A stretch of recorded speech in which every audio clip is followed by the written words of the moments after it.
So, nandito tayo ngayon sa Hoke City Light Campsite.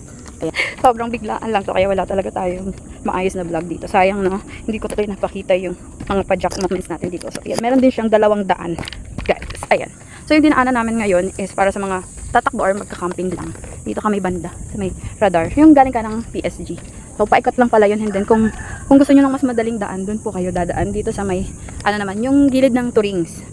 Ayan. So, ito tayo. Nandito tayo ngayon. So, bakit tayo pumunta dito? Siyempre, sinabihan tayo nila Galag. Siyempre, kung alam nyo yan, kilala nyo yan, sila Galag and si Sir Layo Tangkat na. Yun nga, ang ganda nga dito sa Hoke Summit. Ito yung ating City Lights Campsite. So, ayan. Pabalikan natin to ha. Para makita talaga natin yung night view and city lights dito. Ayan. Feel natin ang morning view. Ay, ang ganda naman doon. Kita mayroong rice terraces dito. Ayan siya. Nakaharap siya dito sa 360 degree ng Montalban.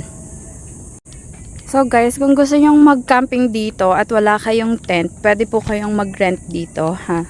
So 400 pesos, 350 to 400 pesos po. Meron na pong kasamang ano yun, yung higaan. Higaan dun sa tent. 150 pesos naman po each para sa entrance ng overnight dito. Ayan siya. Kung ikaw ay mga siklista, syempre ang karaniwan mga siklista natin is umaga tayo pumupunta, 'di ba, sa mga ride. Ayan. Maganda rin talagang mag-ano dito. Kape-kape. Ayan, meron din mga pagkain dito mabibili.